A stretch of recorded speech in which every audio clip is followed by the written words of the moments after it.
Est-ce qu'on peut dire qu'on a assisté à l'un des Grands Prix les plus fous de la saison à 7 h du mat? Ouais. On savait que ça allait être un Grand Prix à risque, mais alors avoir autant de drapeaux rouges, de safety car et de drama, honnêtement, je m'y attendais pas en me réveillant à 7 h du mat. C'était un bordel sans nom, digne d'un Open Lobby F1 22.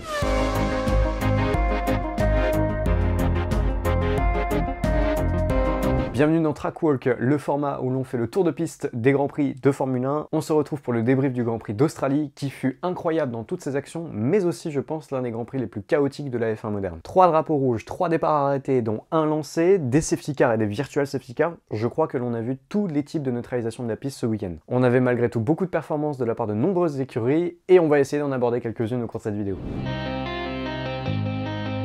On va commencer en parlant de Red Bull. On sait qu'au dernier Grand Prix, on avait pas mal parlé du drama Verstappen-Perez pour la victoire, mais là, c'est un cas de figure qui est très différent. On a pu voir des Red Bull un peu moins performantes ce week-end que ce que l'on a pu voir en début de saison. Attention néanmoins, ça reste les voitures les plus rapides du plateau actuellement, notamment grâce à cette 4e zone de DRS ajoutée à l'Albert Park, qui empêche littéralement tout combat rapproché avec la Red Bull. Ce n'est même plus une Formule 1, c'est un missile solaire avec des roues et un volant. On a malgré tout eu le retour des problèmes de fiabilité chez Red Bull, avec un problème de boîte de vitesse recensé au cours des essais, mais aussi un problème de frein qu'on a surtout vu chez Sergio Pérez. Il était en grande difficulté sur toute la première partie du week-end, avec des qualifications manquées. C'est simple, il n'y a juste pas participé, puisque son tour de sortie s'est terminé dans le bac à gravier dès la Q1.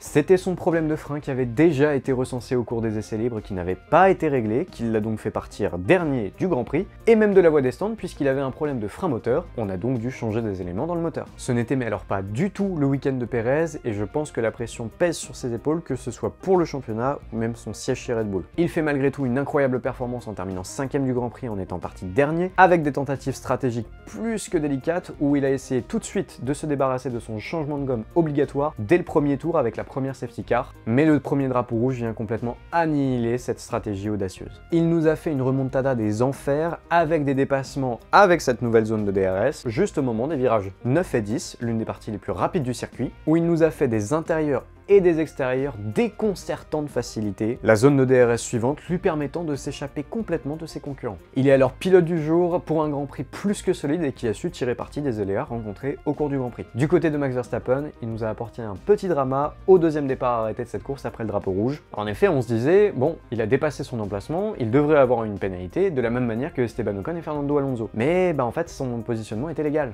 Il faut savoir que la FIA avait élargi de 20 cm les emplacements de grille sur la piste. Le règlement de la FIA indique alors qu'une infraction est commise quand toute partie de l'aire de contact des pneus avant est en dehors des lignes avant ou latérales au moment du signal de départ. Ici, Verstappen il ne dépassait pas ni à gauche ni à droite comme avant Esteban Ocon et Fernando Alonso, mais il était un peu trop en avant, mais c'était tout juste à la limite puisque la bande de roulement, la partie du pneu qui est en contact avec le sol, ne touchait pas la ligne blanche devant. Il avait donc cherché absolument à gagner le maximum d'espace pour avoir un départ agressif. À part ça, il a littéralement volé sur tout le Grand Prix, à part les 12 tours au tout début de la course où il était bloqué derrière les Mercedes, et en particulier celle de Lewis Hamilton, performance dont on va reparler d'ailleurs. J'en profite pour formuler une critique sur cette 4e zone de DRS qu'on a ajoutée sur le Grand Prix, qui pour moi n'apporte rien, si ce n'est même vient desservir la course. Je trouve que cette 4e zone de DRS vient complètement tuer le spectacle, alors que son but est d'en rajouter. Dans la bataille Hamilton-Verstappen, après son dépassement, Max a mis littéralement 2 secondes à la Mercedes en l'espace d'un secteur, notamment grâce à ces 2 zones de DRS consécutives. Selon moi, cet ajout de DRS vient retirer toute difficulté et construction d'un dépassement, puisque c'est la moitié d'un circuit urbain qui présente un avantage considérable en termes de vitesse. Donc forcément, les autres voitures, comparées en plus à la Red Bull, sont complètement à l'arrêt et n'ont aucune possibilité de riposter. Alors oui, je veux bien qu'on cherche absolument à procurer du spectacle, mais à ce niveau-là, quand tu termines un DRS et que tu as déjà 2 secondes d'avance, au final, t'as aucun moyen de riposter et ça défavorise le spectacle. N'hésitez pas à me dire votre avis dans les commentaires, parce que votre avis m'intéresse, et si vous voulez, on pourra essayer de faire une vidéo un peu plus approfondie de tout ça. Toujours est-il que c'est Max Verstappen qui remporte le Grand Prix de Melbourne, sur un circuit où il n'avait jamais remporté jusqu'à présent, et vient en plus égaler Ayrton Senna avec le même nombre de podiums, soit 80 podiums en Formule 1. Il prend une première avance de 15 points au classement pilote face à son coéquipier, ce qui permet à Red Bull d'étendre son avance sur Aston Martin de 58 points au constructeur. On commence à s'habituer à la victoire de Verstappen, et j'ai l'impression que lui aussi, non ?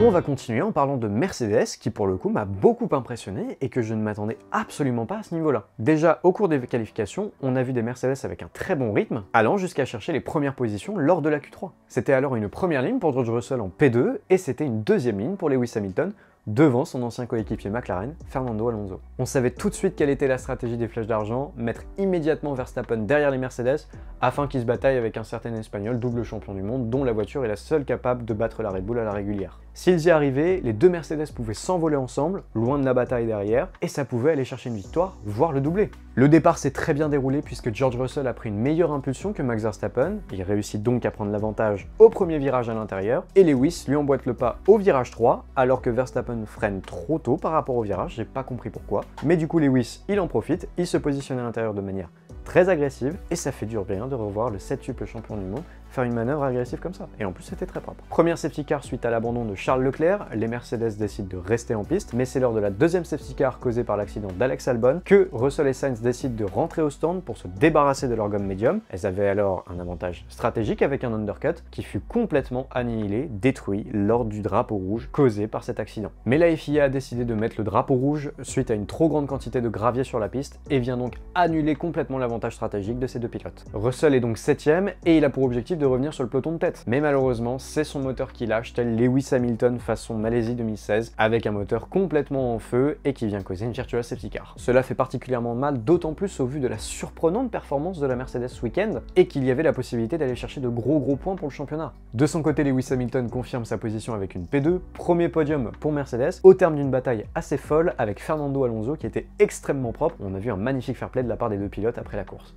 Pour la stat, il s'agit de la 17e saison consécutive pour Lewis Hamilton en ayant inscrit un podium en Formule 1, c'est joli. Alors pourquoi la Mercedes était-elle aussi performante et à quel point est-ce qu'elle l'était? Parce que c'est vrai, on a vu ça sortir de nulle part. Au cours des essais libres, Mercedes cherchait à expérimenter différents setups qui pourraient convenir à ses pilotes, mais à chaque fois, aucun d'eux n'était satisfait. Soit c'était George qui était content et Lewis lui non, soit Lewis trouvait qu'il y avait un pas en avant et George n'avait plus de rythme. En particulier, du coup, c'était Lewis Hamilton qui, même encore aujourd'hui, n'a pas du tout confiance en sa W14. Après les essais, les deux pilotes se disaient que pour les qualifications, ils essaieraient d'aller chercher la meilleure place possible pour eux qu'ils pourraient atteindre, et ils se disaient que ce serait une P5. Ils ont opté pour un réglage plutôt orienté course que performance sur un tour, afin notamment de préserver les pneus Pirelli les plus tendres. Et ça a fonctionné. Mercedes n'est qu'à 2 km/h de la Red Bull en vitesse de pointe sur la ligne droite des stands, avec surtout des difficultés de sortie de virage à basse vitesse. On l'a vu, l'écart en qualification au cours de la Q3 n'était que de 2 dixièmes, ce qui est extrêmement proche comparé à l'année dernière ou même le début de saison. La Red Bull bien sûr reste devant grâce à sa gestion du flux d'air mais aussi son freinage extrêmement efficace, sauf pour Perez, mais Mercedes semble mieux comprendre la plage de performance, certes restreinte, de sa W14, ce qui est une bonne nouvelle avant Bakou et sa ligne droite de 2 km. Ils ne sont qu'à 10 points d'Aston Martin et si Russell avait fini la course, Mercedes serait très proche, voire devant Aston Martin au constructeur. La bataille pour la deuxième place au constructeur est déjà très serrée et promet de l'être encore plus si Mercedes continue de performer, bien qu'ils sont en train de plancher sur un nouveau concept de ponton qui devrait arriver normalement pour Imola.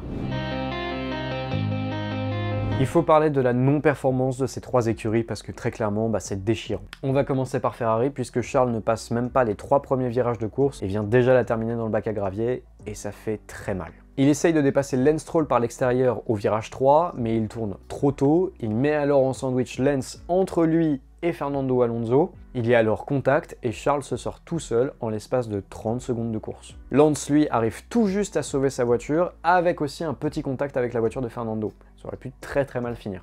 C'est un début de saison désastreux comme le dit Charles lui-même, abandon sur problème de fiabilité à Bahreïn, pénalité à Jeddah mais il termine 7ème au moins, et puis nouvel abandon ici à Melbourne. Ça le positionne alors à la 10e place au classement pilote, au même niveau que Nico Hülkenberg et derrière Lando Norris. C'est énormément de points perdus pour la Scuderia qui passe dorénavant à 30 points derrière Mercedes, mais c'est aussi énormément de points perdus pour Charles quand on sait qu'il est censé se batailler devant pour le championnat. C'est donc une disaster class totale pour les rouges pour ce début de saison. Et j'espère qu'ils vont se reprendre. Cela va de pair avec la pénalité infligée à Carlos Sainz lors du 3e départ arrêté après le drapeau rouge. Carlos Sainz vient toucher l'Aston Martin de Fernando Alonso au premier virage, il emmène trop de vitesse avec les pneus froids, il sous-vire donc énormément, il y a contact, ce qui fait donc partir en spin Fernando Alonso, qui aurait pu très bien terminer dans le mur et terminer sa course ici. Alors, personnellement, pour la pénalité, j'ai un peu de mal à me faire un avis. Je comprends pourquoi la FIA l'a donné, parce qu'il y a sanction lors d'un contact avec une autre monoplace, mais ce n'est pas le premier contact que l'on voit avec un sous-virage. Pénalité ou pas, la manière dont elle a été attribuée est selon moi beaucoup trop injuste, car avec le drapeau rouge,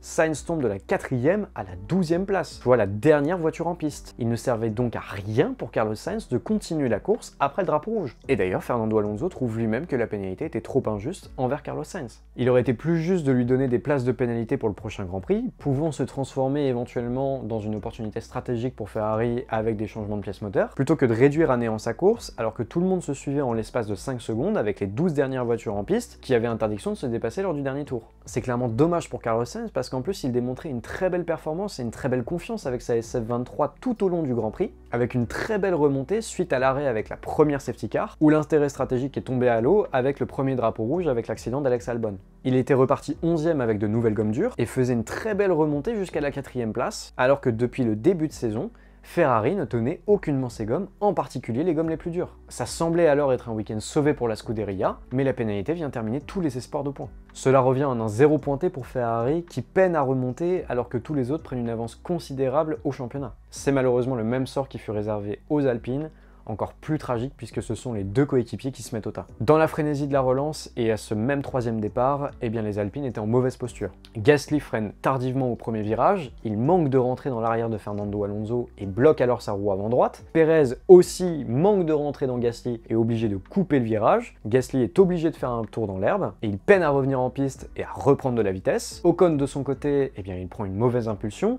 Il se fait rattraper par Yuki Tsunoda qui l'attaque très agressivement à l'intérieur. Sauf que Piastri est à son extérieur, il est du coup complètement en sandwich. Devant, il y a Fernando qui part au spin après que Sainz l'ait touché. Tsunoda passe en évitant les obstacles, mais Ocon lui reste coincé derrière Gasly qui patine énormément suite à son passage dans l'herbe. Ocon, lui, il essaye de le dépasser par l'extérieur parce qu'il n'a pas que ça à faire. Mais Gasly rouvre le volant pour se remettre dans la trajectoire. Il ne voit pas son coéquipier dans le rétro et forcément, la roue arrière droite avec la roue avant gauche, il y a un gros contact et qui termine du coup dans le mur. Gros contact dans le mur qui défonce complètement le côté droit des deux voitures avec les suspensions et c'est un chaos total. Entre temps, Logan Sargent rentre dans Nyck de Vries comme s'il oubliait qu'il avait des freins et Stroll tire tout droit au virage 3 en manquant de se prendre Sainz. Décidément les Aston Martin et les Ferrari. Tandis que Perez manque de se prendre Bottas en revenant en piste après son séjour dans l'herbe. C'était un départ des plus chaotiques que l'on a pu voir et qui a vu les espoirs d'Alpine être terminés en un claquement de doigts alors qu'il jouait de gros points lors de ce Grand Prix. En plus, vu les réparations qu'il va y avoir sur les deux monoplaces, ça va avoir une énorme incidence sur le budget de cap de la saison. Et je me pose même la question s'il ne va pas y avoir des changements de pièces moteurs ou de boîtes de vitesse au vu de la violence du choc. Pourtant la performance était particulièrement présente. Gasly était passé en Q3 en se qualifiant 9e.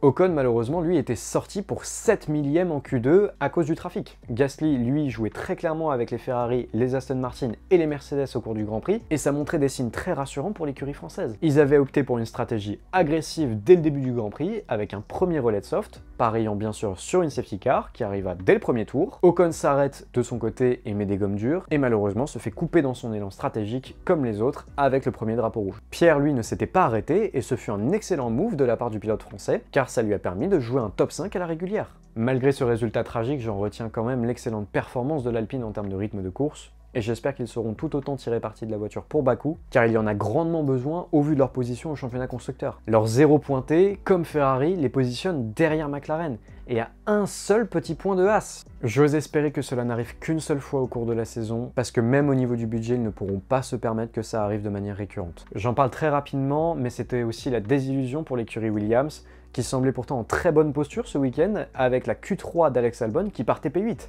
On espérait un très bon résultat pour eux, surtout après Jeddah, après l'apparition des problèmes de fiabilité et 0 point rapporté à ce moment-là. Albon vient causer la deuxième safety car de la course et le premier drapeau rouge suite à son accident. Il vient perdre l'arrière de sa monoplace dans le virage 6, traversant le bac à gravier et rebondissant sur le Tech Pro qui le ramène vers la piste. Il manque d'ailleurs de se prendre Pierre Gasly juste derrière, et la FIA décide donc de sortir la safety car, puis ensuite le drapeau rouge, car il y avait une trop grande quantité de gravier sur la piste. Personnellement, et je suis du même avis que George Russell, je pense que la safety car aurait largement suffi, lié au mauvais positionnement de la monoplace d'Albon sur la piste, et concernant les graviers, un bon coup de balai aurait suffi, car j'ai l'impression qu'avant même l'intervention des engins de nettoyage sur la piste, les commissaires avaient déjà nettoyé une grande partie de la zone. Qu'est-ce que vous en pensez vous de ce drapeau rouge? Personnellement, j'ai vraiment l'impression que le drapeau rouge était là pour favoriser le spectacle.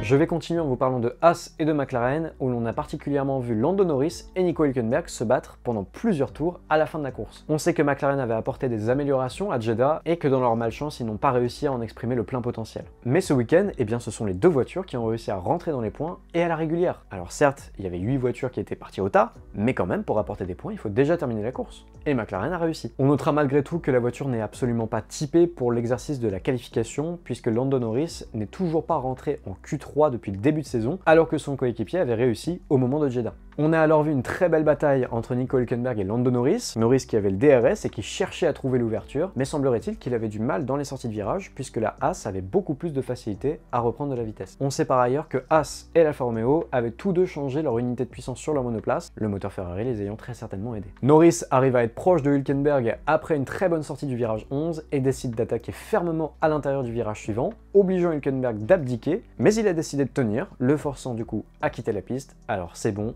Norris a réussi à se créer un gap confortable lui permettant d'assurer la position. Ce qui m'a frappé dans cette bataille, c'est à quel point la Haas et la McLaren étaient proches en termes de performance, preuve que McLaren a quand même beaucoup régressé par rapport à la saison dernière. Ils nous l'ont démontré, la voiture n'est clairement pas achetée, mais ils ont la possibilité d'aller chercher Ferrari et il ne faut qu'ils ne ratent aucune opportunité d'aller chercher une place de plus au classement constructeur, qui pourrait leur apporter énormément. Les deux pilotes McLaren terminent tous les deux dans les points, leur permettant de devancer Alpine de l'ordre de 6 points. C'est un joli hold-up qu'il va falloir tenir pour les oranges. On notera d'ailleurs que Oscar Piastri a réussi à rentrer des points chez lui lors de son Grand Prix à domicile. Du côté de Haas, on va naturellement parler de l'erreur de Kevin Magnussen qui a une poisse monumentale à Melbourne. Il ouvre trop son volant en sortie du virage 1 et vient effleurer le mur avec sa roue arrière droite qui décide de démissionner littéralement de son job de roue de Formule 1. Cela vient alors causer le deuxième drapeau rouge de la session. Je dois admettre, je n'ai pas compris pourquoi est-ce que Magnussen a fait cette erreur, ni pourquoi est-ce que la roue s'est aussi facilement détachée après ce contact avec le mur, sans pour autant avoir éclaté toute la suspension arrière de la voiture. C'est littéralement une malédiction à ce niveau-là pour le Viking. On peut parler aussi de désillusion pour Haas, car lors de la relance après ce drapeau rouge, Hülkenberg a réussi à se frayer un chemin jusqu'à la 4e place, à la porte du podium, mais puisque la FIA a décidé de prendre l'ordre de la grille de départ d'avant-relance au moment du 3e drapeau rouge, et bien Hülkenberg termine 7e derrière Lando Norris. L'écurie MoneyGram Haas a alors fait appel contestant les résultats de ce Grand Prix d'Australie, affirmant que les monoplaces avaient dépassé la 2e ligne de safety car avant le premier virage, permettant alors de déterminer un ordre clair des voitures avant tout le bordel qu'il y a eu. La FIA de son côté a décidé de prendre le classement d'avant-relance par souci de temps et d'équité afin de s'assurer d'avoir une base fiable et solide, là où les positions GPS sur la ligne de safety car n'étaient pas forcément sûres. Cela leur permet malgré tout de ramener des points nécessaires pour le championnat, d'autant plus qu'ils sont juste derrière Alpine à un petit point. La bataille pour la 5e place au classement constructeur est particulièrement rythmée, encore plus avec Alfa Romeo qui se trouve juste derrière Haas avec un point derrière. Je terminerai ça seulement avec une interrogation, le fait de terminer la course avec littéralement juste un tour de parade.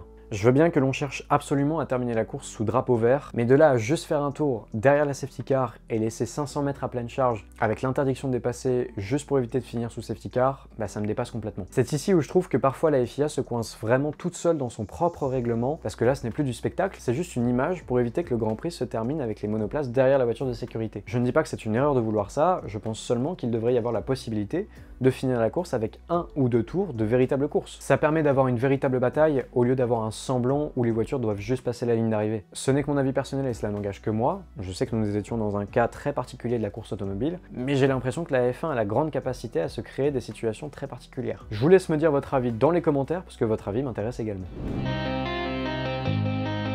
Alors que peut-on attendre pour Bakou? Le Grand Prix d'Azerbaïdjan aura lieu après une pause de 3 semaines avec la première course sprint de la saison, mais aussi la première course sprint sur ce circuit. On sait qu'il y aura l'expérimentation d'un nouveau format en marge de ce week-end de course sprint. La F1 souhaiterait tester un format où le vendredi matin serait dédié à une seule séance d'essai libre et le vendredi après-midi dédié à une séance de qualification permettant de définir l'ordre de la grille de départ du dimanche pour le Grand Prix. Le samedi matin aurait lieu la qualification de la course sprint qui aurait lieu dans la foulée le samedi après-midi. Je n'ai pas encore tout à fait compris quelle séance déterminait l'ordre de la grille de départ pour le dimanche, parce que très clairement c'est l'intérêt d'une course sprint, mais ça pose des questions sur le parc fermé, mais aussi des tests qui sont actuellement particulièrement cruciaux pour les équipes. On sait que Stefano Domenicali, président de la F1, souhaite à terme retirer les séances d'essai libres, puisque c'est considéré comme inintéressant auprès des spectateurs, mais pourtant cruciaux pour les équipes et les ingénieurs. On est clairement en train de favoriser le spectacle par rapport à la performance, et je n'ose pas imaginer les pilotes arriver après 2 semaines d'entraînement sur simulateur et leur demander de faire un temps parfait directement dès la qualification. Ce n'est pas possible. En tout cas, on le sait, Baku est un circuit particulièrement rapide avec sa longue ligne droite qui devrait profiter pour les monoplaces avec de la vitesse de pointe, je pense notamment à la Red Bull. Je ne sais pas d'ailleurs si ce sera le lieu idéal pour une course sprint au vu du risque de safety car avec ce tracé urbain. Réponse dans 3 semaines. Voilà, c'était le débrief du Grand Prix d'Australie pour Trackwalk. J'espère que vous aurez apprécié ce 3e épisode. Merci à vous d'avoir suivi. On se retrouve dans 3 semaines pour le débrief du Grand Prix d'Azerbaïdjan. D'ici là, prenez soin de vous. On se retrouve très bientôt dans une nouvelle vidéo. À très bientôt tout le monde. Ciao ciao.